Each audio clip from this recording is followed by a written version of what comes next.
Shalom semuanya, ketemu kembali dengan saya. Saya di sini 2 kali apa 3 kali ya? 2 kali ya? 2 kali kayaknya. Iya, terima kasih untuk Pak Yani. Terima kasih juga untuk kesaksian Ibu Lili, juga present worship oleh Pak Abraham, juga Ibu Pendeta Yonca semuanya, juga Ibu Christina. Terima kasih semuanya. Hari ini kita belajar tentang Tuhan itu seorang pemulung. Saya sudah dijadikan co-host belum ya? Oh sudah, luar biasa. Tuhan adalah seorang pemulung. Nah, ini dahsyat ya, Allah kita ini, dia adalah seorang pemulung. Sebelum saya melanjutkan tentang ayat-ayatnya, terlebih dahulu saya mau kita semuanya tahu bahwa cara kerja Tuhan, cara pikirnya Tuhan, itu 180 derajat berbeda dengan cara pikir dunia dan cara kerjanya dunia. Semua 180 derajat berbeda. Makanya kita butuh iman. Karena apa yang nilai-nilai yang ada di dunia dengan di surga itu 180 derajat berbeda. Kalau cara pikir Tuhan itu sama dan cara kerjanya Tuhan itu sama, maka kita tidak butuh iman. Itu sebabnya Alkitab juga berkata bahwa seperti tingginya langit dan bumi, demikianlah pikiranmu dengan pikiranku. Jadi seperti tingginya langit dan bumi, cara pikir Tuhan dan kita itu benar-benar berbeda. Nah, saya mau sampaikan dulu tentang kenapa kok dikatakan bahwa Tuhan itu seorang pemulung. Saudara, dunia ini selalu menginginkan memilih orang-orang yang hebat. Dunia itu lebih suka memilih orang-orang yang siap sudah jadi, ya, sudah siap untuk dipakai. Tetapi Tuhan itu punya cara yang berbeda, sangat berbeda. Kita contohkan itu tentang Daud dulu ya, tentang Daud. Kita semuanya sudah tahu cerita Daud, cuma saya akan sampaikan mungkin ada yang belum tahu, karena nggak semua orang Kristen adalah orang yang sudah lama jadi Kristen. Daud itu adalah seseorang 8 bersaudara. Dia 8 bersaudara, dia anak paling kecil. Daud itu adalah orang paling mungil di antara saudara-saudaranya. Saudara-saudaranya semuanya gagah. Itu sebabnya saudara-saudara Daud semuanya menjadi tentara, tapi Daud tidak. Bahkan dikatakan bahwa mukanya Daud itu kemerah-merahan. Ada yang berkata kemerah-merahan ini artinya bahwa dia itu agak mirip-mirip perempuan. Maksudnya nggak gagah perkasa gitu ya, nggak sampai kayak cewek banget, tapi kan ada ya model pria yang nggak gagah gitu ya kan, tapi ini diibaratkan seperti perempuan. Nah, kita mulai melihat dia juga berkata bahwa sekalipun bapak dan ibuku menolak aku, tetapi Tuhan menerima aku. Tuhan menyambut aku. Kita mulai melihat bahwa Daud, kalau kita menjadi Daud, mungkin kita akan menjadi kecewa kepada Tuhan. Yang pertama, paling gak gagah. Yang kedua, ditolak oleh keluarga, ditolak oleh ayahnya. Bahkan pada waktu ada acara yang paling penting, yaitu pada saat itu Samuel akan mengurapi salah satu anak dari Isai. Isai adalah bapaknya Daud. Si Samuel itu diutus oleh Tuhan untuk mengurapi salah satu anaknya si Isai untuk jadi raja. Hari itu tentu saja si Isai sudah tahu acara ini. Tetapi justru pada waktu dia tahu acara yang begitu penting, bahkan bukan cuma Isai melihat itu penting, tetapi kedatangan Samuel bagi bangsa Israel itu sangat penting. Makanya semua orang itu datang, kalau saudara baca ya di kitab Samuel. Tetapi justru si bapaknya Daud, yaitu Isai, menyuruh Daud itu untuk pergi ke ladang untuk membawa kambing dan dombanya. Pergi menggembalakan kambing dombanya. Padahal kambing dombanya itu cuma 2-3 ekor. Sebenarnya nggak terlalu penting-penting banget. Tapi pada kenyataannya dia disuruh pergi. Sehingga hanya 7 orang yang dibawa oleh Isai menghadap ke Samuel. Yang artinya sebenarnya pada waktu itu Isai berharap salah satu dari 7 inilah yang akan diurapi oleh Saul. Dia lupa bahwa yang memilih dipilih oleh Samuel. Dia lupa yang memilih bukan Samuel tetapi Tuhan. Saudara, dikatakan Daud itu adalah orang yang paling kecil, berpelapakan paling kecil, dia adalah orang yang ditolak. Tetapi justru dialah yang dipilih Tuhan. Nanti kita akan pelajari semuanya. Bahwa Tuhan tidak tertarik dengan 7 orang yang diajukan oleh Isai. Tapi justru Tuhan memilih orang yang ditolak oleh keluarganya dan yang dianggap rendah oleh keluarganya. Bahkan Daud itu juga ditolak oleh saudara-saudaranya.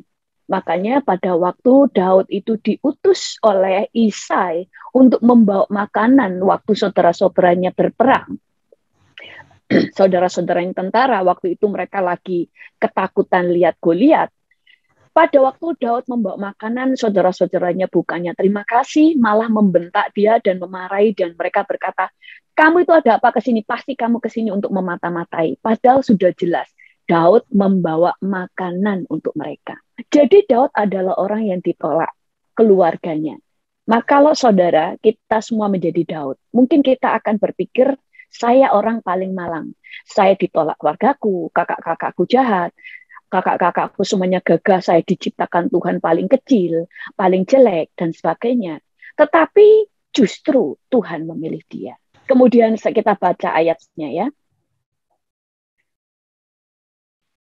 tentang Daud. Di dalam 1 Samuel 16 ayat 11 berkata begini, lalu Samuel berkata kepada Isai, inikah anakmu semuanya?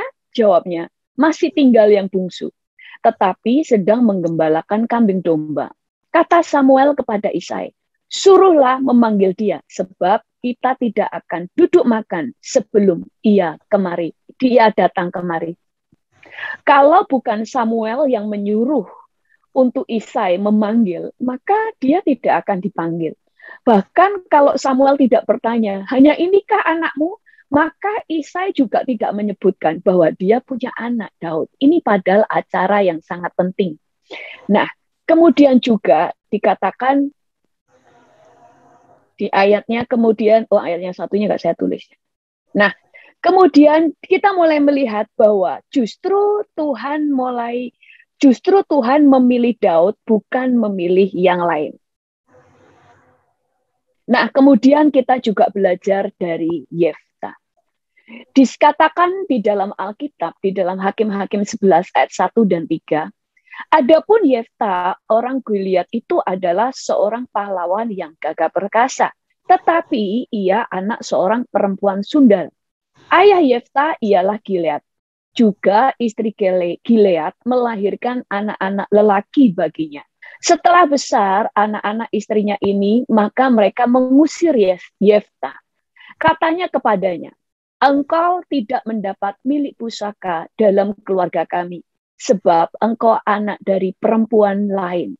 Maka larilah Yefta dari saudara-saudara itu, dan diam di tanah Tob. Di sana berkumpullah kepadanya petualang-petualang yang pergi merampok bersama-sama dengan dia.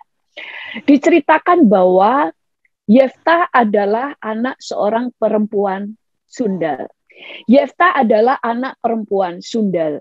Jadi bapaknya punya 2 istri, dia adalah anak dari perempuan sundal. Saudara, kita sekarang membayangkan kalau kita menjadi Yefta. Mungkin kita akan berpikir begini, Tuhan itu tidak adil. Pertama, saya dilahirkan dari perempuan sundal. Sementara saudara-saudaraku yang lain dilahirkan dari perempuan baik-baik. Dia bukan perempuan sundal seperti ibuku. Sehingga mereka dilahirkan dari keluarga baik-baik. Sementara aku dilahirkan perempuan sundal. Kemudian pada waktu mereka sudah sama-sama besar, keluarganya atau saudara-saudaranya semua mengusir Yefta, dan bapak kandungnya, kan dia bapak kandung, walaupun dia anak dari perempuan lain, tetapi kan dia anak kandung dari bapaknya itu. Bapaknya tidak membela.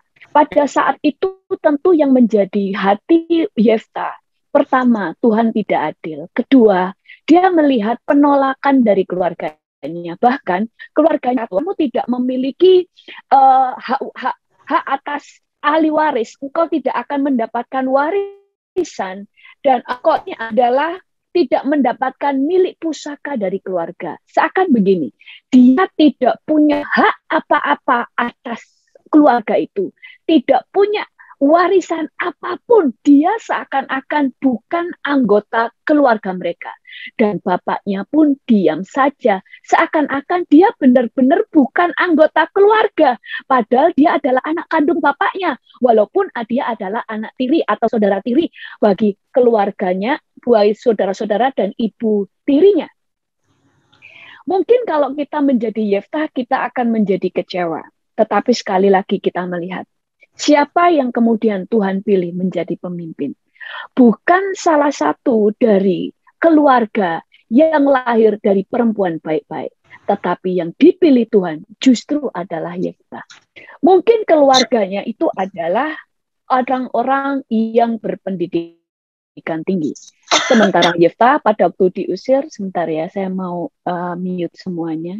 Gimana ya caranya? Gimana ya? Kadang-kadang nggak keluar. Karena saya kadang-kadang kalau ada suara-suara, saya lupa. Tolong untuk di-mute. Kadang-kadang nggak keluar di sini mute-nya. Oke, jadi Yeftah itu adalah dikatakan bahwa dia lari, kemudian dia menjadi perampok. Kenapa jadi perampok? Saudara, dia adalah seseorang yang diusir dari rumahnya, dia tidak ada tempat untuk tinggal, dia seorang pelarian, dia benar-benar dihina, dia benar-benar ditolak, dia benar-benar seakan-akan lahir tidak ada artinya. Kamu lahir, pokoknya lahir, habis itu diusir kayak sebuah penghinaan luar biasa.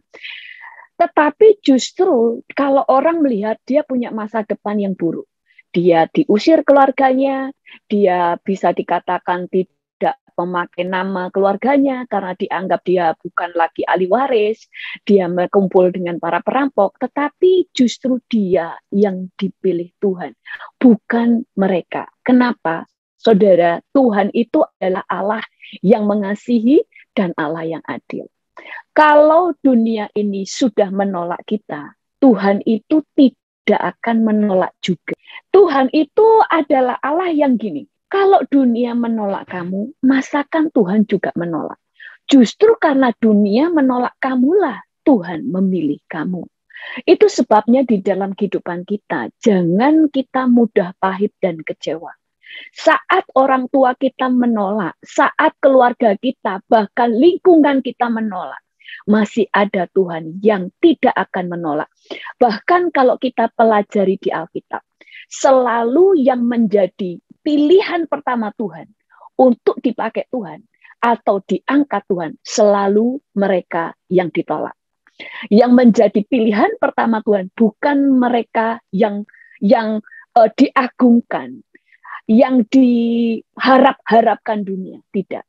Selalu yang dipilih Tuhan yang pertama, yaitu mereka yang ditolak. Tetapi banyak orang yang ditolak, yang mau diangkat Tuhan, dianya yang tidak siap. Nah, kita kemudian lanjutkan tentang Yeftah. Beberapa waktu kemudian, ini di Yeftah tadi ya, di Hakim-Hakim 11 ayat 4-11. Beberapa waktu kemudian, Bani Amon berperang melawan orang Israel. Dan ketika Bani Amon itu berperang melawan orang Israel, pergilah tua-tua Gilead menjemput Yeftah dari tanah Tob. Kata mereka kepada Yeftah, mari jadilah panglima kami, dan biarlah kita berperang melawan Bani Amon. Tetapi kata Yeftah kepada tua-tua Gilead itu, bukankah kamu sendiri membenci aku, dan mengusir aku dari rumahku, dari keluargaku? Mengapa kamu datang kepadaku pada waktu kamu terdesak? Kemudian berkatalah para tua-tua Gilead kepada Yeftah, memang kami datang kembali sekarang padamu. Ikutlah kami dan berperanglah melawan Bani Amon, maka engkau akan menjadi kepala atas kami, atas seluruh penduduk Gilead. Kata Yeftah kepada para tua-tua Gilead, jadi jika kamu membawa aku kembali untuk berperang melawan Bani Amon, dan Tuhan menyerahkan kepadaku, maka akulah yang akan menjadi kepala atas kamu. Lalu kata para tua-tua Gilead kepada Yeftah, demi Tuhan yang mendengarkannya sebagai saksi antara kita, kami akan berbuat seperti katamu itu. Maka Yeftah ikut dengan para tua-tua Gilead, Lalu bangsa itu mengangkat dia menjadi kepala dan panglima mereka. Tetapi Yefta membawa seluruh perkara itu ke hadapan Tuhan di Mizpah. Saudara lihat bahwa mereka telah mengusir Yefta, menolak Yefta, bahkan menghina Yefta. Karena di waktu mengusir dia katakan, karena kamu adalah dari anak dari perempuan lain. Padahal perempuan lain itu juga istri bapaknya. Jadi seharusnya dia walaupun dia dari perempuan lain, dia masih punya hak karena dia anak kandung dari bapaknya. Tetapi kita mulai melihat Tuhan justru memilih orang yang ditolak oleh keluarganya. Pada saat itu pilihan Tuhan kepada mereka dan kita lihat dikatakan bahwa akhirnya Yefta menjadi kepala atas mereka. Dan dikatakan bahwa Yefta membawa perkara itu di hadapan Tuhan. Saudara, yang saudara kita semua harus belajar, segala sesuatu harus dibawa kepada Tuhan. Percayalah bahwa Tuhan adalah Allah yang adil. Demikian juga dengan Yusuf. Kita tahu ya, Yusuf itu adalah orang yang ditolak oleh saudara-saudaranya.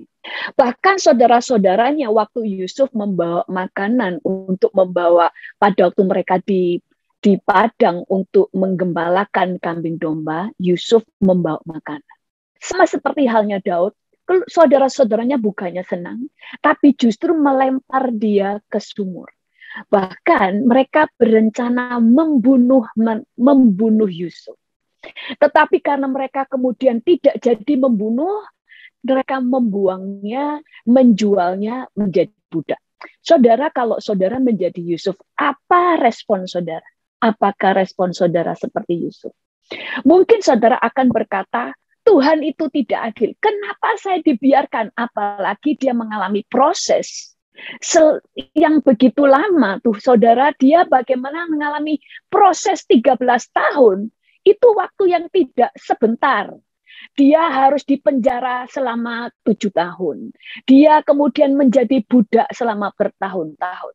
Mungkin pada waktu itulah saudara akan berpikir Tuhan tidak adil, tapi Tuhan adil. Justru yang dipilih oleh Tuhan bukan ke-11 saudara-saudaranya, tetapi Yusuf. Makanya yang membuat orang selalu takjub adalah bagaimana orang-orang yang tidak dianggap dunia, dia yang diangkat Tuhan. Suatu saat ada seorang mendapatkan penglihatannya, dia itu waktu dapat penglihatan dia bilang dia nangis. Kenapa? Di sini ada iblis dan ada Tuhan Yesus. Yang datang ke iblis itu adalah orang-orang yang mau menjadi pasukannya iblis. Itu adalah orang-orang gagah, orang-orang muda, orang-orang yang pintar, orang-orang yang luar biasa datang ke barisan iblis. Sehingga kalau melihat itu sangat ngeri, seakan-akan gini, wes pasukannya iblis itu pasti dahsyat karena yang datang orang-orang kuat, orang-orang cerdas, orang-orang muda, orang-orang kaya. Tetapi yang datang kepada Yesus adalah orang-orang sisa. Yang datang orang yang lemah, orang yang sudah tua, bahkan ada banyak orang yang cacat, semua datang ke barisan Yesus. Waktu itu saya mikir, kenapa kok begitu Tuhan? Tapi Tuhan waktu saya dibukakan ini, Tuhan bilang begini, waktu itu orang ini bilang gini, yang datang kepada Yesus orang-orang yang terpaksa karena dunia menolak. Tapi Tuhan bukakan saya di ayat ini, bukan terpaksa, tapi memang aku memilih mereka. Justru orang-orang yang tidak dianggap dunia, aku tidak akan pernah menolak mereka. Justru merekalah yang menjadi tujuan utama dan mata Tuhan tertuju kepada mereka. Kalau Tuhan memilih, selalu yang dipilih yang pertama orang-orang yang dibuang. Jadi kita mulai melihat justru saudara-saudaranya kaget karena Tuhan justru memilih Yusuf. Tuhan itu tahu masa depan. Tuhan itu tahu Yusuf di depannya akan ditolak keluarganya dan sebagainya. Kemudian kita mulai melihat di dalam firman Tuhan yang lain tentang Lea. Firman Tuhan berkata begini, ini luar biasa. Ketika Tuhan melihat bahwa Lea tidak dicintai, dibukanyalah kandungannya, tetapi Rahel mandul. Di sini tidak dikatakan ketika Tuhan melihat bahwa Lea takut akan Tuhan, dibukanyalah kandungannya. Atau ketika Tuhan melihat bahwa Lea Berdoa, dibukanyalah kandungannya. Tetapi karena Tuhan melihat dia tidak dicintai, Tuhan membuka kandungannya. Ada hal-hal yang Tuhan lakukan karena kita berdoa. Ada yang Tuhan lakukan karena keadilan Tuhan, karena kita mengalami penyisihan. Disisihkan, dihina, dikucilkan. Waktu Tuhan melihat bahwa Lea tidak dicintai suaminya, siapa istri yang tidak menderita? Kalau dia akan merasa seorang istri yang tidak dicintai, dia merasa menjadi perempuan yang sangat hina. Dia menjadi perempuan yang sangat tidak berharga karena tidak dicintainya.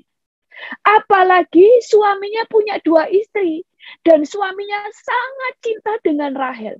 Istri mana yang gak hancur hatinya? Tinggal satu rumah, tapi dia selalu melihat bahwa suaminya lebih mencintai yang satunya. Lebih mencintai Rahel. Pasti hatinya itu sangat menderita. Justru Tuhan karena melihat Lea tidak dicintai, Tuhan membuka kandungannya, tapi Tuhan menutup kandungan Rahel. Kenapa? Karena Tuhan mau membuat Yakub mulai melihat Lea dengan penghargaan. Dia harus menghargai Lea. Karena di zaman dulu, perempuan yang memberikan keturunan itu luar biasa. Karena bagi mereka seorang suami membutuhkan keturunan sehingga namanya bisa dibawa turun-temurun. Kalau seseorang perempuan tidak punya anak, itu aib, saudara. Maka Tuhan itu mengangkat Lea supaya Lea mulai dihargai oleh Ayub. Saudara harus mengenal Allah kita. Allah kita selalu bekerja dan berpikir 180 derajat berbeda dengan saudara. Setiap kita selalu ingin diterima, disanjung, dipuji, ditinggikan, dan sebagainya. Tetapi justru karena keadilan Tuhan, kalau kamu ditolak, aku yang akan memilih kamu. Kamu yang menjadi yang utama yang aku pilih. Dulu saya di keluarga orang yang paling pendiam dan paling minder, tidak bisa bicara. Saya orang yang paling tidak bisa bicara. Makanya keluarga saya justru kaget pada waktu Tuhan memakai saya untuk berkhotbah. Padahal saya dari keluarga yang sangat pendiam, kalau bertengkar selalu kalah. Kalau di sekolah bertengkar, saya cuma pulang nangis karena saya nggak bisa ngomong. Orang yang paling tidak bisa bicara itu saya. Bahkan adik saya dulu suka menghina saya, suka melecehkan saya, bahkan di depan sekolah. Kenapa? Karena dia lebih pintar ngomong, dia merasa perkasa, suka sekali. Karena dulu saya dengan adik sebenarnya umurnya jauh ya, 3 tahun jaraknya. Tapi kayak bersaing begitu ya. Adik saya merasa bersaing karena dia merasa saya paling disayang ayah saya. Karena bukan karena disayang, karena saya itu pendiam, nggak bisa membela diri sendiri, makanya ayah saya membela. Jadi bukan karena saya spesial, nggak. Jadi adik saya cemburu, jadi saya suka dilecehkan. Kakak saya juga begitu. Saya paling banyak dilecehkan. Dan karena apa? Karena saya pendiam, gak bisa bertengkar, selalu kalah dimanapun. Saya tidak punya banyak teman, tapi justru saya waktu berkhotbah banyak orang mengalami pertobatan waktu saya masih remaja. Ada banyak orang yang bertobat waktu saya masih remaja, sampai mereka bingung. Karena mereka semuanya taunya saya nggak bisa ngomong, tapi baru bisa ngomong kalau di khotbah. Setelah khotbah, ya nggak bisa ngomong lagi. Kalau ada orang bertemu saya, duduk sama saya, bisa berjam-jam nggak ngomong, karena saya nggak bisa ngomong. Nah, kemudian tadi dikatakan, Lea itu justru Tuhan buka kandungannya. Karena Tuhan melihat dia tidak dicintai, bukan oleh karena hal-hal yang lain. Tetapi Rahel ditutup kandungannya. Tapi kalau saudara baca, Lea mulai mulai bangga dengan dirinya dan mulai meremehkan si Rahel. Maka kemudian Tuhan baru mengingat Rahel. Maka begini ya, saudara itu harus tahu. Berhati-hatilah kalau saudara menginginkan kehancuran orang. Kalau saudara ingin menghancurkan orang, percayalah Tuhan justru akan angkat orang yang saudara akan hancurkan. Dan saudara akan direndahkan Tuhan. Karena Tuhan yang punya kuasa meninggikan dan menurunkan orang. Itu sebabnya kalau saudara dihancurkan orang, difitnah orang, direndahkan orang, jangan saudara baperan. bawa kepada Tuhan. Kalau saudara benar, saudara pasti diangkat Tuhan. Nah, mulai lihat ya ayat selanjutnya. Lalu ingatlah Allah akan Rahel. Allah mendengarkan permohonannya. Nah, kalau Rahel ini dia dibuka kandungannya karena berdoa. Lea dibuka kandungannya. Ya, dia berdoa juga, tetapi yang paling Tuhan lihat adalah karena dia tidak dicintai. Serta membuka kandungannya. Maka mengandunglah Rahel dan melahirkan seorang anak laki-laki. Berkatalah ia, Allah telah menghapuskan aibku. Maka ia menamai anak itu Yusuf. Sambil berkata, mudah-mudahan Tuhan menambah seorang anak laki-laki lagi bagiku. Saudara lihat bahwa Rahel itu kemudian Tuhan buka kandungannya. Tuhan memberikan dia satu anak.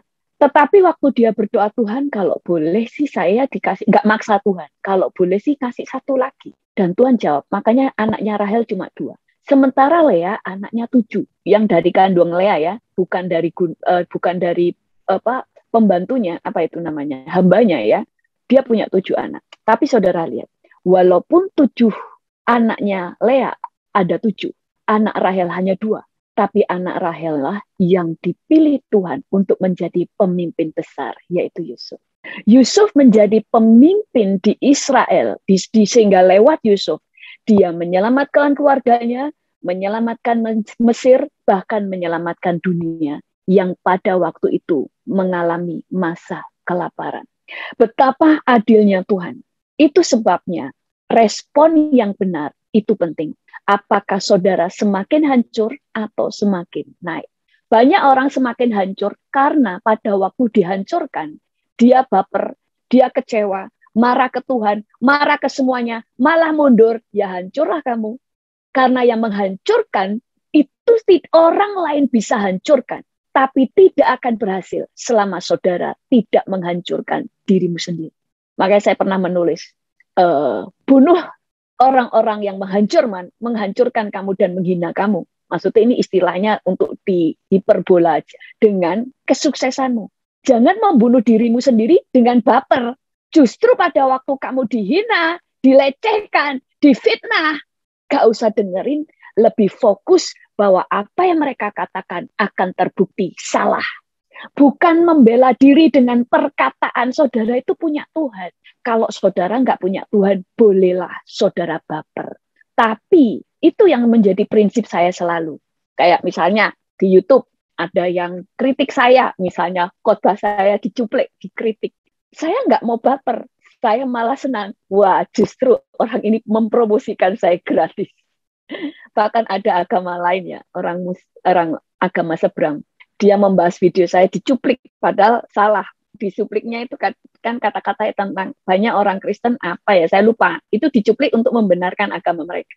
Akhirnya dari agama mereka seberang justru nyari video saya kan. Nah, saudara itu harus tahu, Tuhan itu selalu sanggup membuat segala sesuatu yang dirancang musuh untuk menghancurkan, itu justru untuk bahan promosi.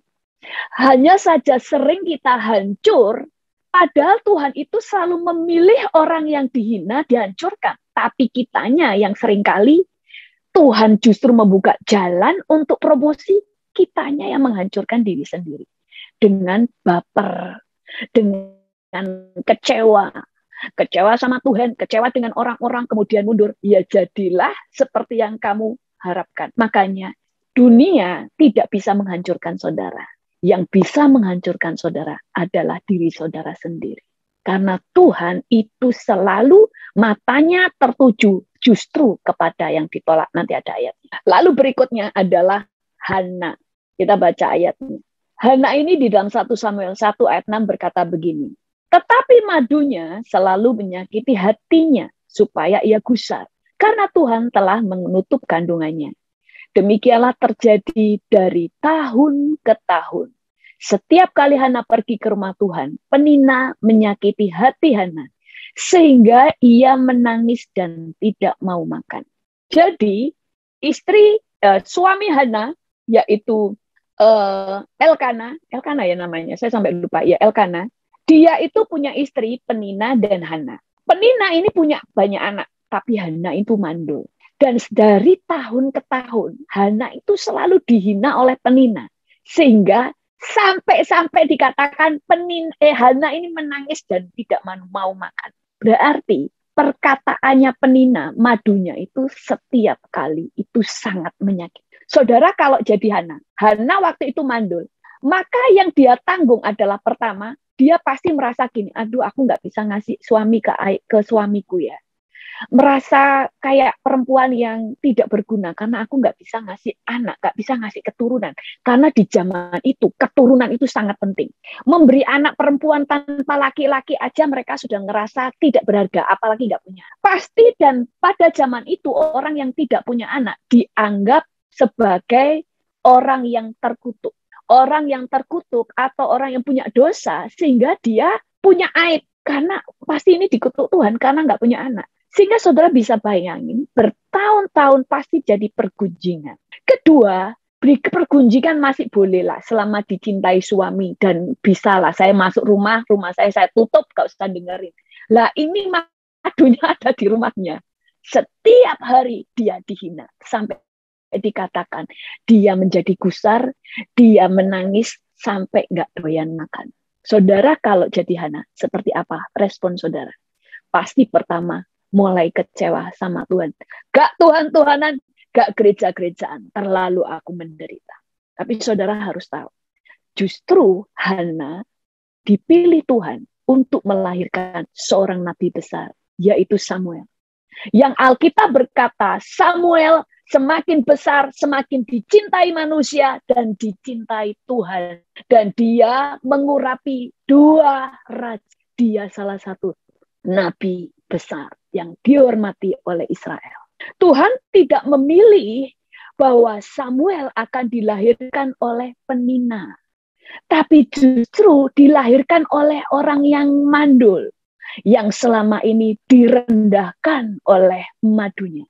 Saudara bisa melihat, Tuhan itu selalu memilih yang ditolak. Justru Tuhan memilih yang dihancurkan, dianggap tidak ada, dianggap bodoh, dianggap hina. Yang orang selalu iri dan mau menghancurkan dia. Hana membawa pergumulannya kepada Tuhan. Tetapi tidak 1-2 tahun ya, tapi bertahun-tahun penderitaan itu dia alami.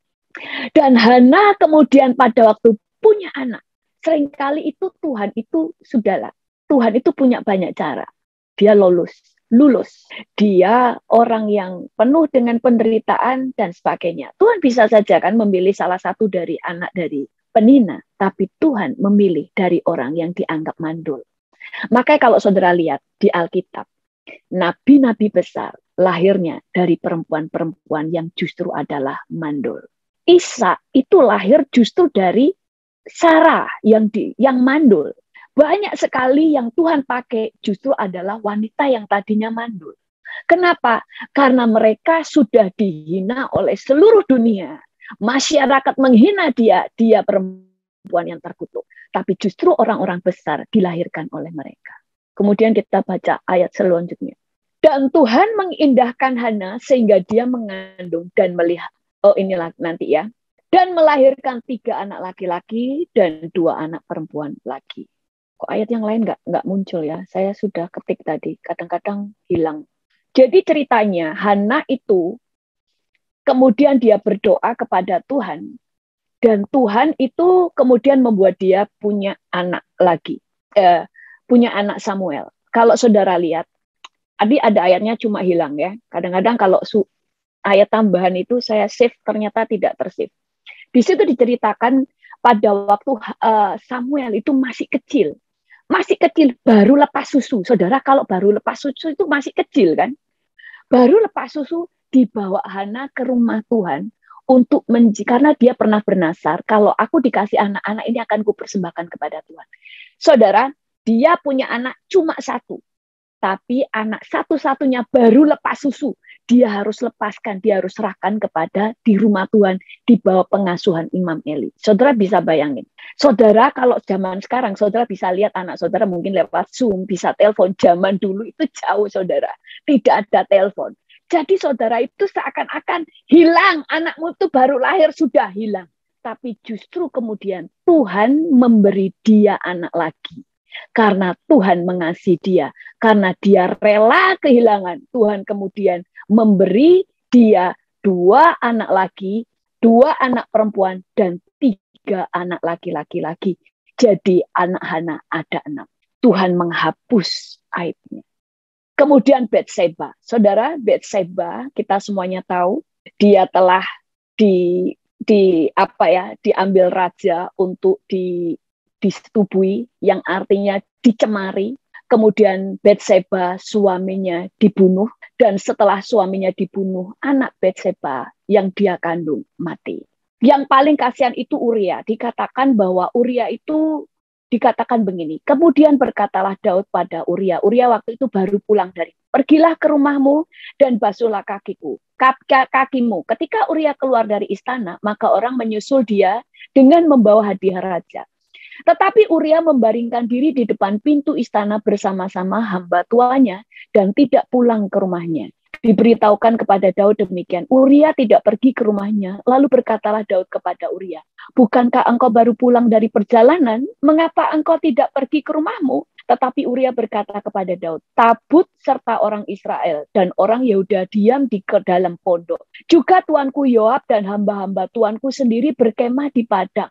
Masakan aku pulang ke rumahku untuk makan, minum, dan tidur dengan istriku? Demi hidupmu dan demi nyawaku, aku tak akan melakukan hal itu. Saudara, Batseba atau Uria ini, dia adalah seorang prajurit yang sangat loyal terhadap raja dan sangat loyal terhadap bangsanya. Dia itu waktu disuruh pulang bahkan dikasih hadiah oleh raja.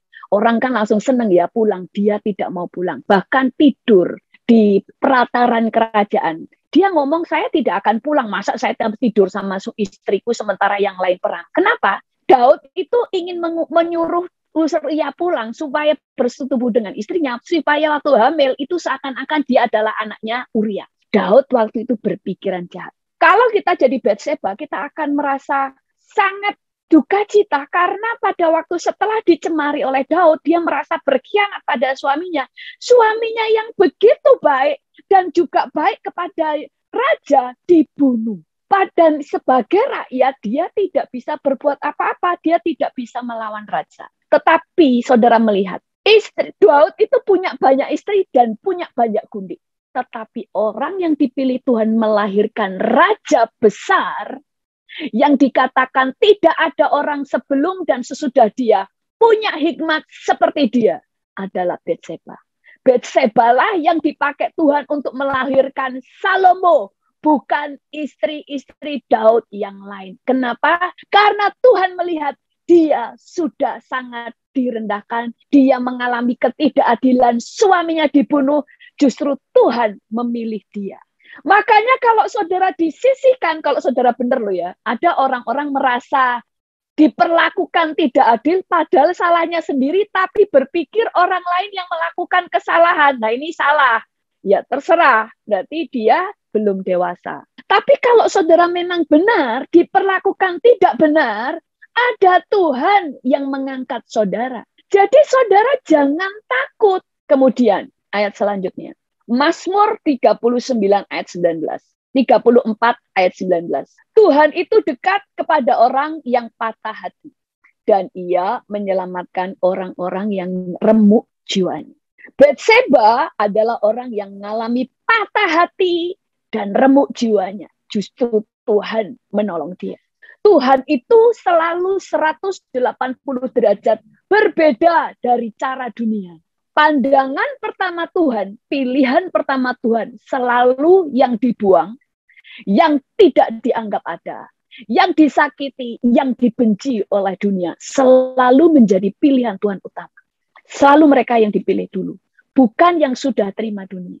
1 Korintus 1 ayat 27, tetapi apa yang bodoh bagi dunia dipilih Allah untuk memalukan orang-orang yang berhikmat, dan apa yang lemah bagi dunia dipilih Allah untuk memalukan yang kuat. Yang dianggap bodoh, yang dianggap orang-orang kurang hikmat, justru mereka itu yang dipakai Tuhan. Orang yang lemah bagi dunia justru yang dipilih Tuhan.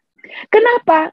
Karena kalau kamu sudah ditolak, masakan Tuhan juga menolak. Justru Tuhan mencari yang ditolak. Karena Tuhan ingin tunjukkan, dunia menolak kamu, jangan takut. Aku menjadikan kamu pilihanku yang utama.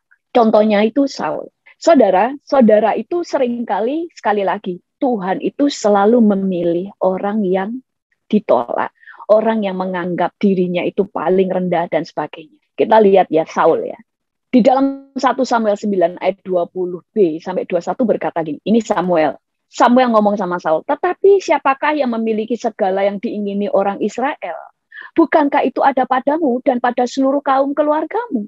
Tetapi jawab Saul, bukankah aku ini seorang suku Benyamin, suku yang terkecil di Israel? Dan bukankah kaumku yang paling hina dari seluruh kaum suku Benyamin? Mengapa Bapak berkata demikian kepadaku? Lihat, Saul berkata bahwa dia itu dari suku Benyamin, suku yang terkecil di Israel. Jadi suku Israel, ada bangsa Israel, ada 12 suku, dan suku Benyamin adalah suku yang terkecil. Dan dia adalah suku Benyamin. Dan bukankah kaumku yang paling hina dari segala kaum Benyamin? Dari Benyamin ini kan ada keturunan, ada keluarga-keluarga dari suku Benyamin. Dan keluarga Saul adalah keluarga paling hina, atau kaumku yang paling hina dari suku Benyamin. 12 suku, Benyamin paling kecil. Dari suku ini ada keluarga kaum dari Saul, dikatakan paling hina dari suku Benyamin. Tetapi justru Tuhan memilih dia. Dan kalau saudara baca, Saul adalah orang yang paling minder di antara keluarganya. Dia orang yang sangat minder dan pemalu. Kita baca selanjutnya ya. Waktu itu, nah ini ayatnya nggak ada lagi. Kok hilang ya? Sorry ya saudara. Ada ayatnya dikatakan, saya tadi ada tulis ayatnya tentang bagaimana kemudian Saul itu diurapi oleh Samuel menjadi raja. Waktu ketemu itu dia langsung diurapi. Tapi kemudian waktu pulang dikatakan kemudian paman Saul itu berkata, coba ceritakan kepadaku apa yang dikatakan Samuel kepadamu. Dia kan habis diurapi sama jadi raja. Kata Saul kepada pamannya itu, terus saja diberitahukannya kepada kami bahwa keledai-keledai itu telah diketemukan. Karena waktu itu dia kan mencari keledai ya dan ditemukan. Tetapi perihal menjadi raja yang telah dikatakan Samuel kepadanya tidak diceritakan. Saul itu orangnya pendiam, saudara. Seharusnya kalau saya jadi dia, saya langsung ngomong dong. Oh, saya tadi itu diurapi loh sama Samuel jadi raja. Dia nggak cerita. Karena dia itu sebenarnya Samuel itu nggak berharap jadi raja. Dia nggak pengen jadi raja. Karena dia itu orang yang minder. Tapi justru yang dipilih Tuhan adalah orang yang begini. Kenapa orang yang begini yang dipilih?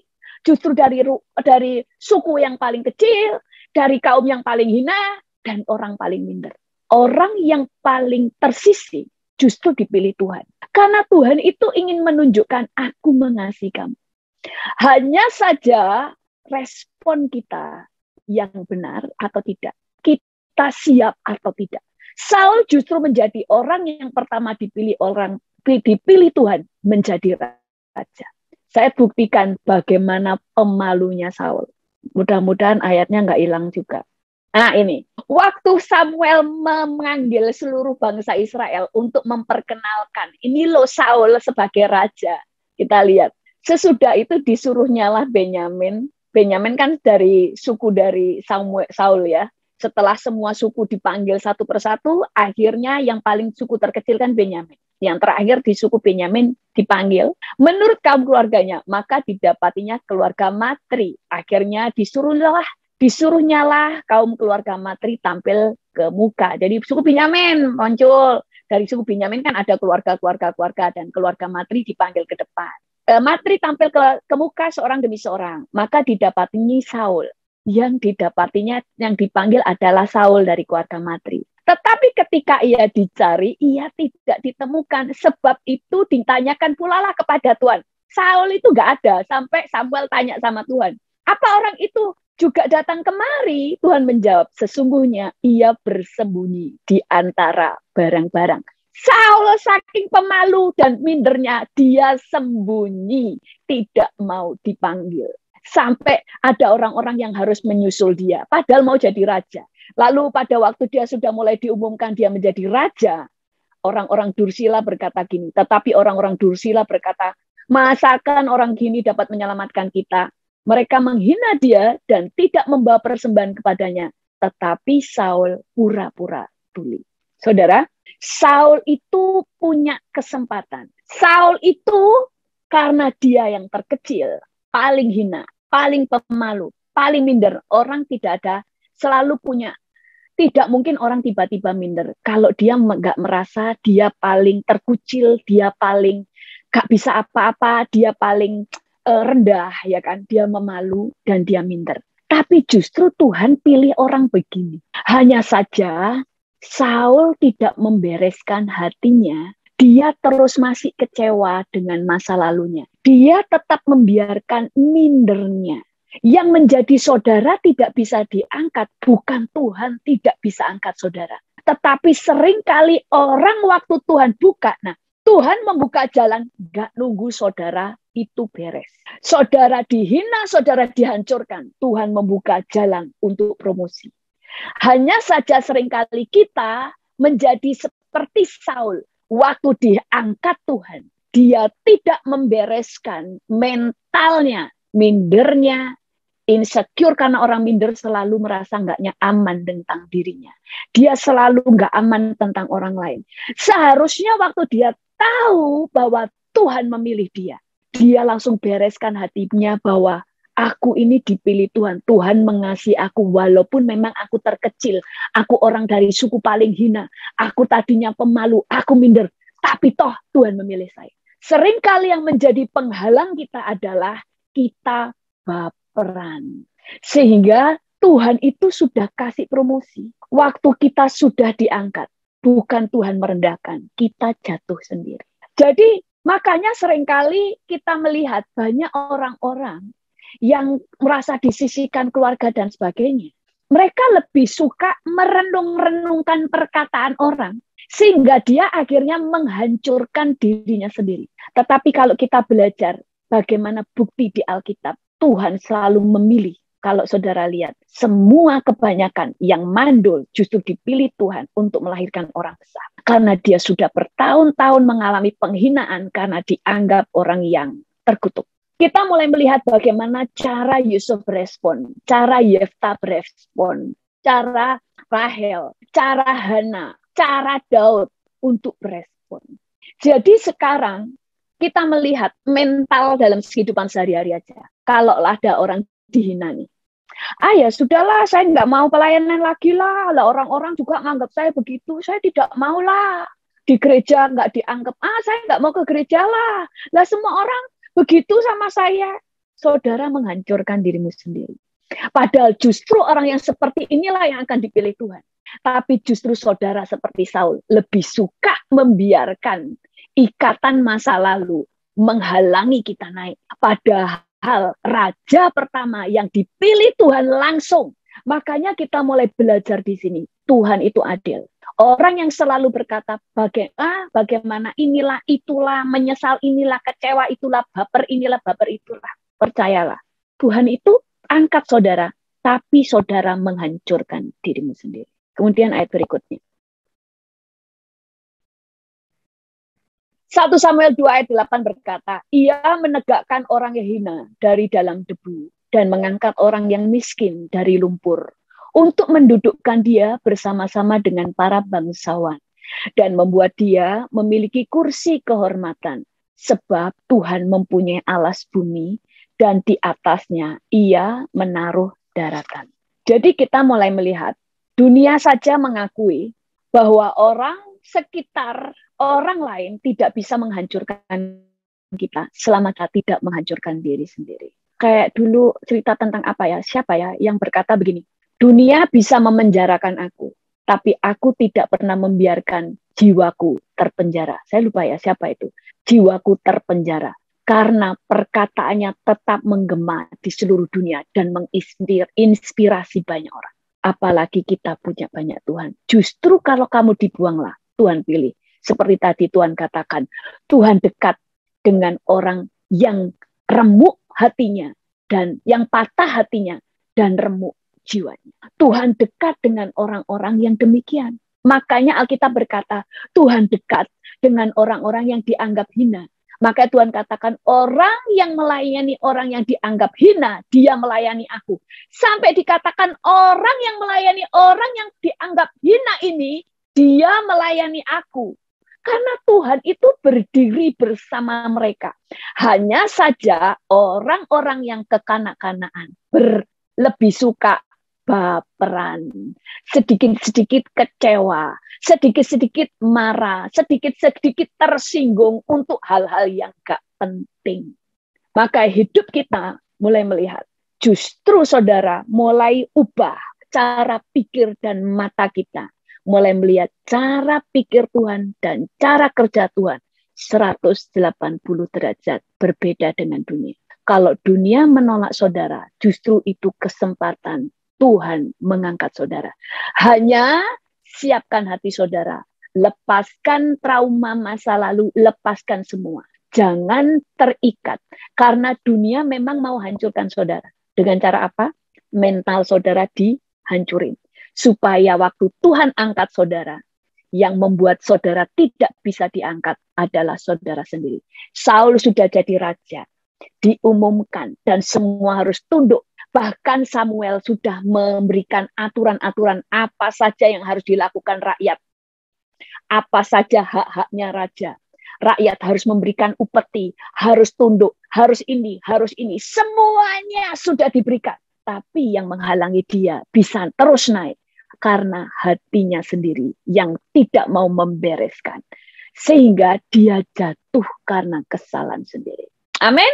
Nah, itu saja sebelum saya serahkan kepada Pak Yani. Mari kita berdoa. Kalau mau jujur nih, jujur ya. Ini semua tentang kita. Apa yang tadi Ibu Deborah sampaikan ya, saya juga di situ.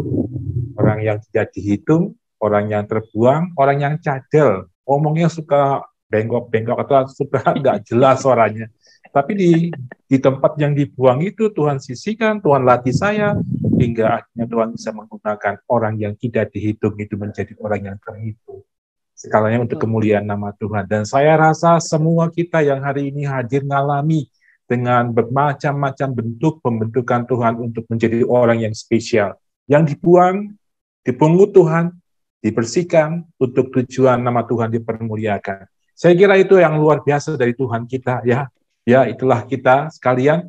Dan ini sebuah pengalaman menurut saya. Jadi teman-teman sekalian yang hari ini hadir, ya, di tengah-tengah kita tadi disampaikan oleh Ibu Deborah tentang firman Tuhan yang disampaikan tentang benda atau siapa kita yang dibuang dan disisihkan dan dipungut Tuhan, dibersihkan, dipakai Tuhan, diperindah oleh Tuhan untuk kemuliaan nama Tuhan. Kalau ada yang ingin bertanya, boleh open mic, Anda boleh bertanya langsung kepada Ibu Deborah. Ada sekitar 1/4 jam waktu buat Ibu Deborah memberikan jawaban pertanyaan Anda.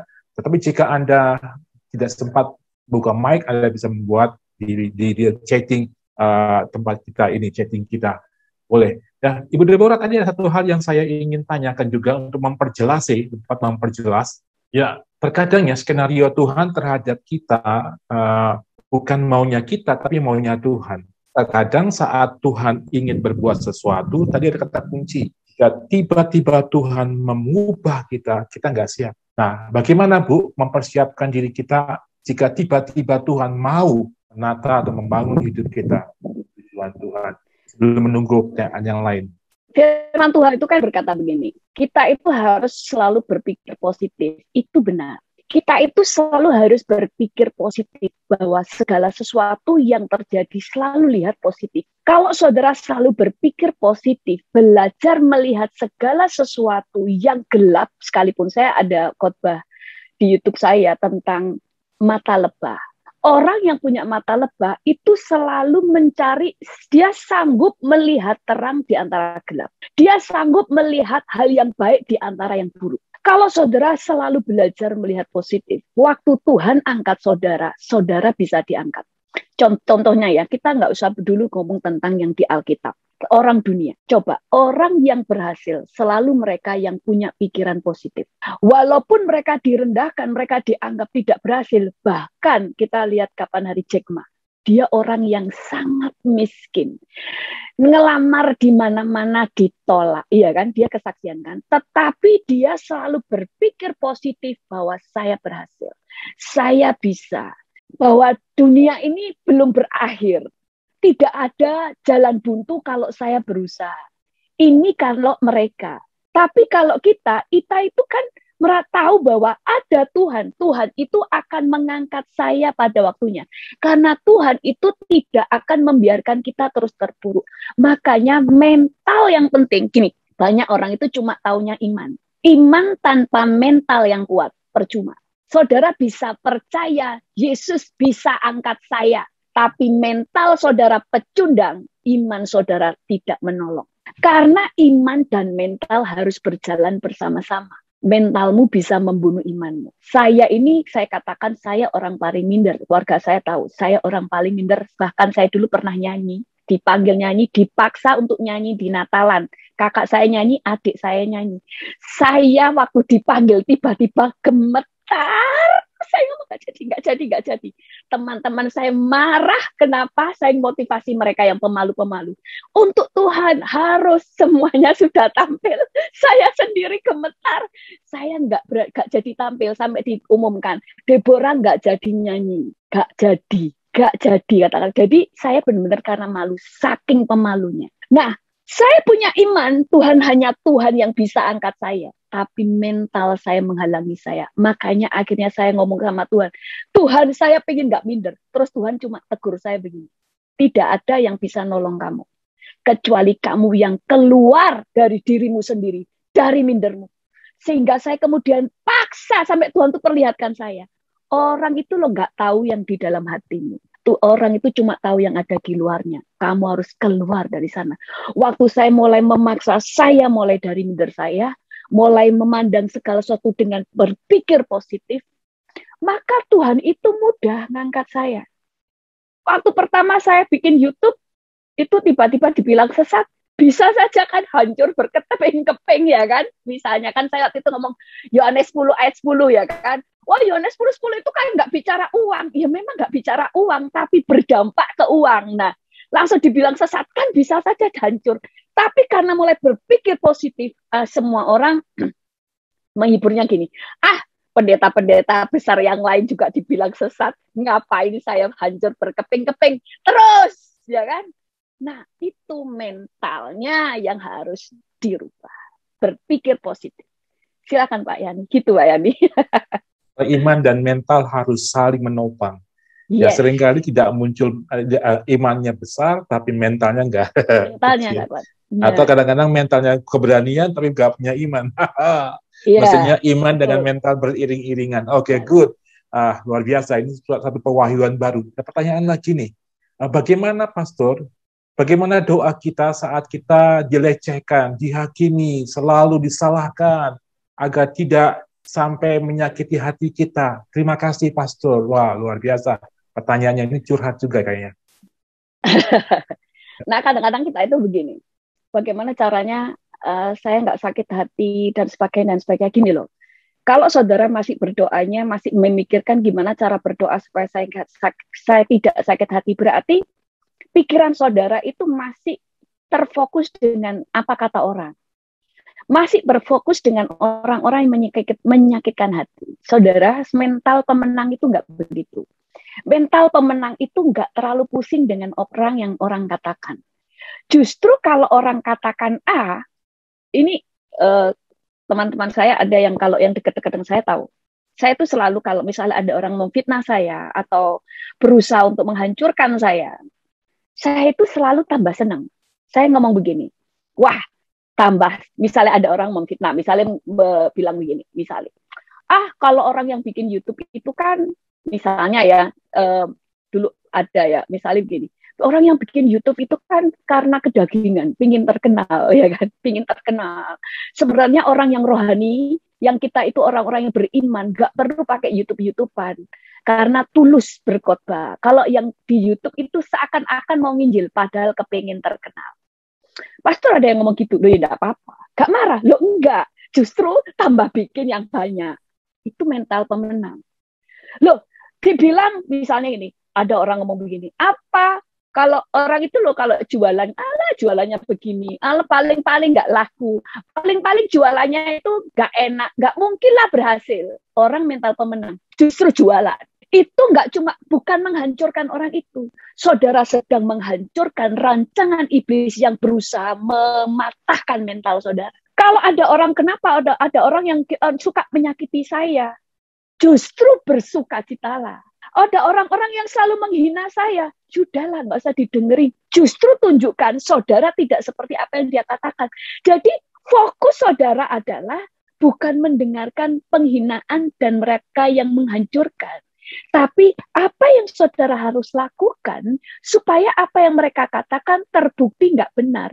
Kalau saya itu begitu, itu mental pemenang. Dulu saya suka baperan, makanya sering nangis. Sekarang hampir nggak pernah nangis. Kecuali kalau baca kesaksian tentang orang yang dilukai, anak-anak yang dilukai, itu sering nangis atau penyembahan. Tapi dalam hidup nggak pernah, nggak tahu ya. Kapan saya terakhir nangis? Mungkin waktu SMP. Dulu suka nangis karena apa? Sedikit-sedikit saya pikirin. Tapi sekarang apa saja justru tantangan bagi saudara, bagi saya membuktikan saya tidak seperti yang mereka katakan. Makanya gak gampang sakit hati. Gak gampang sakit hati. Sakit hati dan tidak itu keputusan kok. Bukan dari luar. Itu keputusan. Misalnya gini, ada orang suka nyakitin. Ya jangan dekat-dekat. Loh kan gampang loh. Sebenarnya hidup itu sangat gampang. Misalnya ada orang nyinyir terus. Saya nggak usah benci, tapi ya sudahlah. Nggak usah deket-deket. Nggak usah setiap hari makan bareng dia. Ngapain mencobai diri sendiri? Ya sudah toh. Lebih banyak cari Tuhan. Kemudian lebih suka ngobrol dengan orang-orang yang positif. Udah titik. Saudara itu harus bijak untuk menata hidupmu sendiri. Hidup itu mudah. Yang bikin rumit itu karena kita mikirin yang rumit-rumit. Jadi jangan pikirin yang rumit. Silakan Pak Yani. Gitu, ya, Pak. Untuk media sosial, kita sama-sama sepakat, kita generasi yang olah gelem mandek. Jalan terus. Yes. Bukan pengen terkenal, padahal buktinya kan khotbahnya akhirnya saya kenal saudara juga dari YouTube kan. Saya kenal dari YouTube, dari media sosial ya kan. Setuju. Nah ini lagi, bagaimana caranya untuk bangkit dari keterpurukan karena merasa tidak berguna. Wow. Nah, selalu dimulai dari mental. Makanya orang Kristen kan selalu diajari iman. Iman itu mempercayai Tuhan, mempercayai hal-hal yang belum terlihat, bahwa saudara itu Tuhan sanggup mengubah segala sesuatu karena saudara percaya firman. Tetapi kalau mental saudara nggak diperbaiki, saudara itu cuma percaya cuma di mulut. Sebenarnya di hati saudara nggak benar-benar percaya. Mental harus diubah. Makanya dulu ada yang ngomong sama saya, bagaimana saya bisa berhasil? Saya ingin jadi orang berhasil. Saya kepingin berpikir positif. Bagaimana caranya berpikir positif? Ya tinggal mikir positif. Tinggal saudara memutuskan. Segala sesuatu itu keputusan. Berpikir positif itu keputusan. Bagaimana caranya? Saudara harus membaca hal-hal, melihat, membaca, bergaul dengan orang-orang yang mengisi hal yang positif di pikiran. Jangan selalu kumpul dengan orang yang baperan. Ngapain menghabiskan, meracuni otak kita dengan orang yang selalu ngomel, orang yang baperan. Orang yang seperti ini saudara dekati untuk dilayani, bukan jadi sahabat. Makanya yang mengubah mental pertama, firman, khotbah yang membangun, khotbah yang membukakan pikiran, nggak cuma khotbah-khotbah yang abstrak, khotbah yang membangun, khotbah yang mengubah cara pikir. Kemudian saudara membaca firman, membaca buku-buku yang membuat pikiranmu diubah, wawasan diperluas, bergaul dengan orang positif. Firman Tuhan berkata, orang yang bergaul dengan bijak akan menjadi bijak.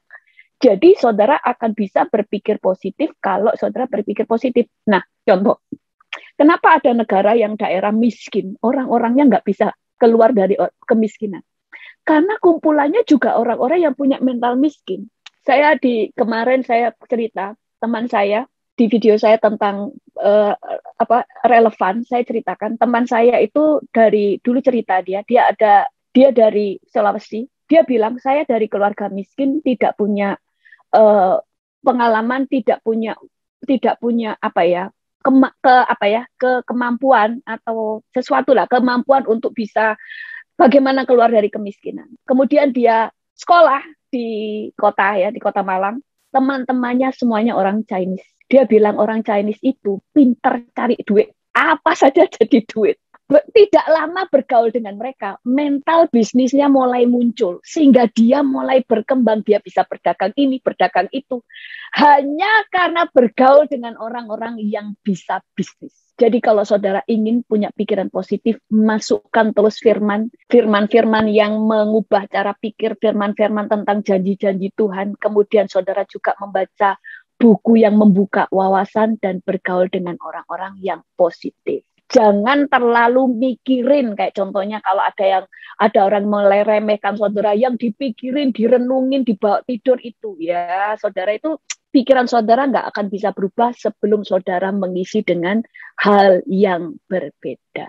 Gitu Pak Yani, silakan. Ya, wow, luar biasa. Lagi yang bertanya nih, Pastor. Kalau orang yang menghina bilangnya dari Tuhan, dari Roh Kudus yang bilang, bagaimana kita menanggapi hal itu? Menghina dari Roh Kudus? Ya, dia mengatakan bahwa kalau ada orang yang menghina dirinya, yang diucapkannya itu karena berasal dari Tuhan atau dari Roh Kudus. Roh Kudus itu tidak pernah menghina, tidak ada perkataan penghinaan. Jadi cuma kita itu berpikir positif. Maksudnya gini, ada orang, tidak semua orang-orang itu ada yang menghina kita, menghancurkan kita, itu seizin Tuhan. Enggak, kadang-kadang itu bukan seizin Tuhan, itu memang rencana kejahatan mereka. Iblis kan selalu ingin merancangkan kejahatan. Cuma Tuhan itu bisa mengubahnya. Makanya kita harus mempercayai Tuhan. Kita berpikir positif, pertama mempercayai Tuhan bahwa Tuhan itu hakim yang adil. Bahwa Tuhan itu gini ya, saudara harus percaya, ini yang saya selalu gini. Iman itu gini loh. Percaya Tuhan itu kan sudah merancangkan hidup kita itu percayalah tidak ada yang bisa membuat saudara gagal mencapai rancangan Tuhan kecuali diri saudara sendiri. Makanya iblis itu pun nggak bisa halangi jalan saudara. Iblis hanya bisa menghalanginya lewat saudara sendiri dengan berpikir yang negatif. Makanya saya pernah ada khotbah saya di YouTube tentang iblis menghancurkan hidupmu lewat tanganmu sendiri, bukan tangan orang lain. Orang lain bisa rancangan apa saja gagal kalau saudara tetap punya mental berhasil. Makanya kalau iblis sudah berhasil membuat saudara berpikir negatif, iblis tinggal pergi karena saudara pasti tidak berhasil. Nggak perlu iblis utik-utik, udah, karena di sini udah nyantol hal yang negatif, dia pasti negatif. Makanya mental harus diubah dengan berpikir positif. Dan mulai apa? Dewasa. Gak baperan. Kita langsung tahu segala sesuatu itu, walaupun itu rancangan iblis sejahat apapun, Tuhan bisa ubah. Saya tidak pernah mau gagal, nah itu mentalnya. Saya tidak mau gagal dengan perkataan orang. Kalau orang ngomong A, saya justru buktikan saya tidak seperti A. Saya justru akan buktikan saya seperti yang Tuhan katakan. Amin. Gitu Pak. Jiwa harus dikonfes ya, Pastor ya, supaya bisa dibalikan keadaan. Semua yang melemahkan kita dibalikan dengan pernyataan atau deklarasi atau sikap kita terhadap kondisi. Ya, hidup mati kita tergantung lidah kita. Kita ucapkan apa, itulah yang akan kita tuai. Dalam kondisi seperti ini, mental kita harus dibangun dengan kekuatan yang daripada Tuhan. Makanya banyak orang kan selalu gini, orang Kristen juga. Hidup mati kita itu di tangan Tuhan, enggak? Di tangan saudara. Tuhan itu akan memegang hidup saya selama saudara menyerahkan hidup saudara dan percaya kepada Tuhan. Selebihnya adalah di tangan kita. Makanya seperti Pak Yani tadi katakan, dikonfes. Kita itu harus melawan pikiran kita, kalau ini double pikiran, diucapin terus. Sampai timbul iman. Nanti saudara kerasa, di sini itu ada kobaran api. Kerasa ada kobaran api. Waktu saudara terus ucapin. Itu yang namanya jadi rema. Kalau cuma ingat kayak sekarang khotbah misalnya. Saudara itu bisa dipakai Tuhan. Nah itu waktu khotbah firman Tuhan katakan seperti pedang bermata dua. Pedang yang sanggup memisahkan tulang dan sumsum, pertimbangan-pertimbangan manusia, roh dan jiwa. Dipisahkan. Diputus pikiran yang jelek-jelek. Tapi cuma putus. Sampai rumah bisa nyambung lagi. Tapi kalau jadi rema, itu saudara ucapin sampai nyantol. Sampai pikiran yang negatif dikalahkan dengan firman. Itu namanya jadi rema. Kalau sudah jadi rema, pikirannya negatif tadi, waktu pikiran negatif, ini di penglihatannya, ini pikiran negatif itu kayak benteng. Pikiran negatif kan banyak. Pikiran A, B, C negatif semua. Waktu dikasih firman, itu putus, roboh. Tapi sampai rumah bisa nyambung lagi, karena pikiranmu nggak pernah diubah. Makanya pikiran itu nggak bisa cuma, saya nggak mau negatif. Tidak bisa. Pasti balik. Kecuali saudara mulai mengubah dengan mengisi dengan pikiran positif. Itu roboh, kalau ini kosong ya balik lagi. Tapi kalau firman itu saudara ucapin terus sampai nyantol, itu enggak cuma itu akan roboh dan hilang, ganti dengan yang baru, yaitu firman yang jadi benteng. Sehingga waktu yang negatif itu dipanahkan ke kita, ini jadi benteng. Pikiran yang positif, pikiran yang penuh dengan iman, rema ini menjadi benteng. Jadi ngerti ya, itu peperangan rohani begitu. Makanya firman yang jadi rema lah yang mengubahkan, bukan firman yang didengar.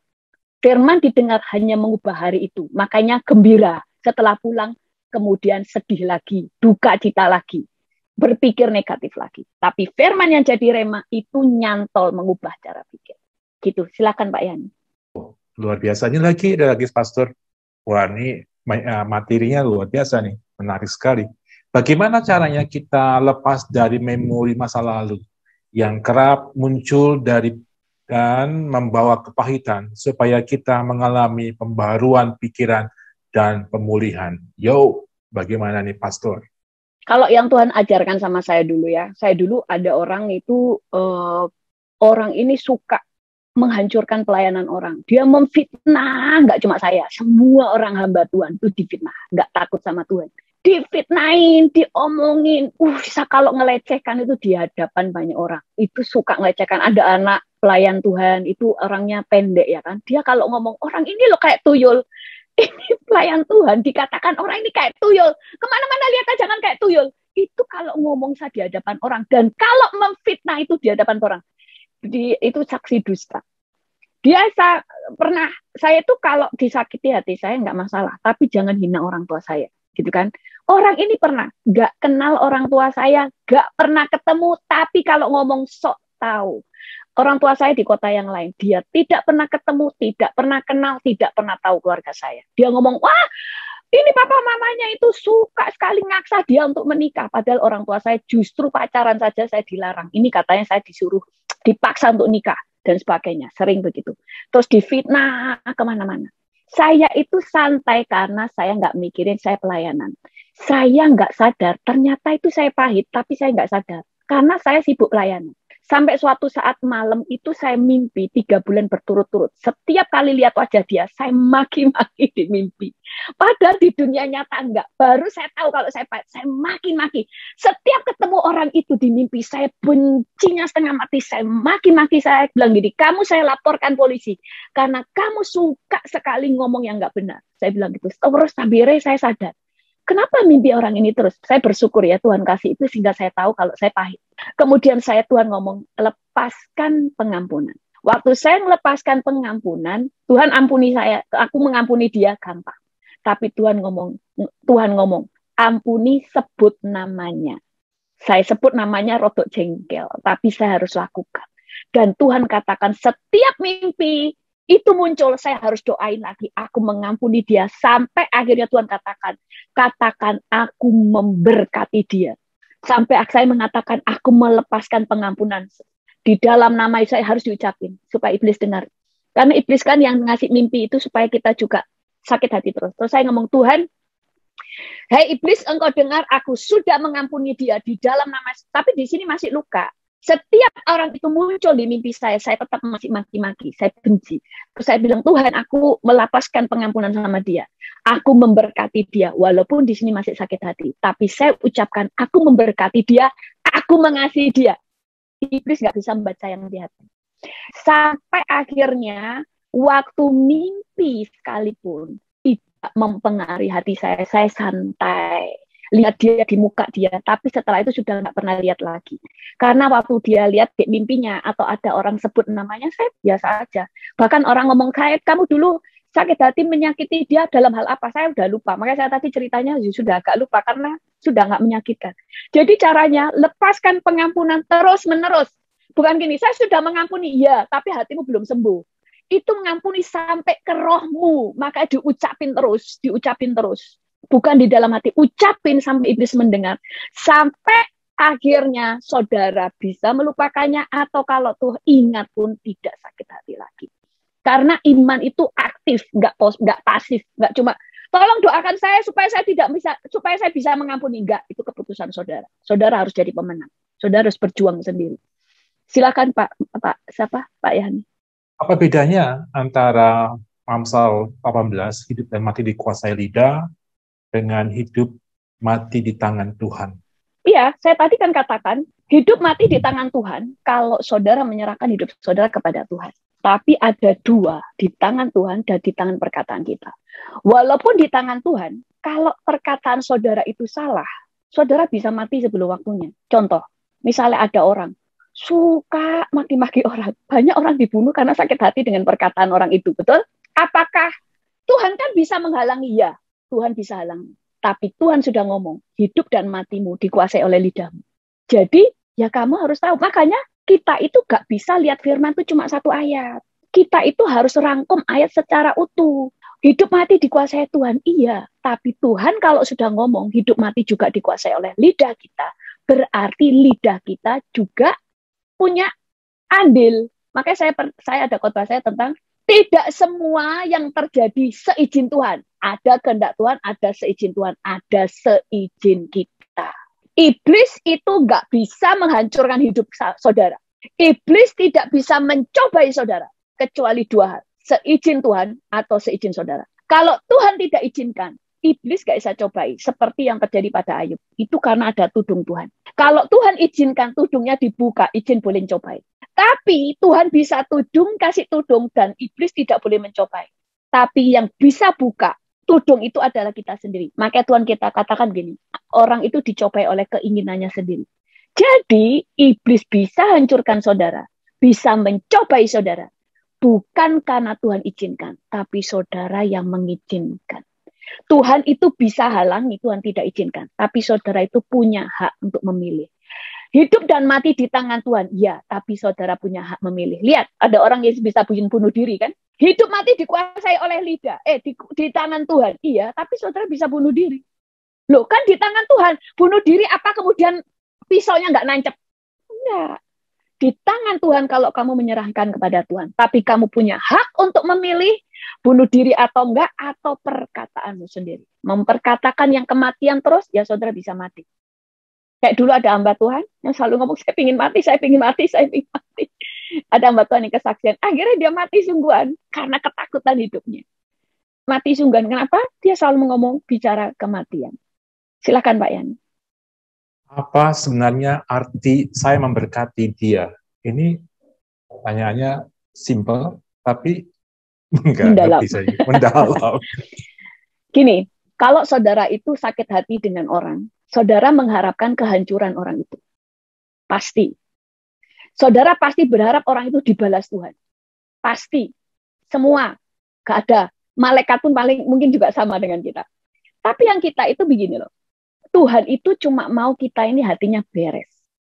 Memberkati berarti kan saudara mengharapkan yang terbaik yang terjadi dalam orang itu. Itu bukan untuk kepentingan orang itu. Tapi untuk melepaskan ini sampai kedalaman, itu sembuh. Jadi pengampunan itu, makanya firman Tuhan katakan, kasihi musuhmu. Firman Tuhan yang lain lagi, doakan musuhmu. Lalu dikatakan, berkatilah dia. Jadi ada levelnya. Makanya setelah kita mulai mengampuni, belajar mengasihi, belum bisa mengasihi kan nggak ketemu dia. Belajar mendoakan, memberkati. Sampai di level terakhir bisa dan sanggup mengasihi. Makanya saya waktu itu diajar Tuhan berdoa, aku mengampuni dia. Aku melepaskan berkat. Aku mengasihi. Itu kadang ngomong mengasihi aja guys. Ada seorang anak Tuhan ya, waktu itu doakan. Dia bilang gini, kepahitan ya sama seseorang, sama teman gitu ya kan. Kamu sudah ngampuni? Oh sudah, saya sudah ngampuni, sudah lama saya ngampuni dia. Nah, orang-orang kadang gitu, rasanya. Oke, nggak apa-apa, kita doa aja ya, penyembahan.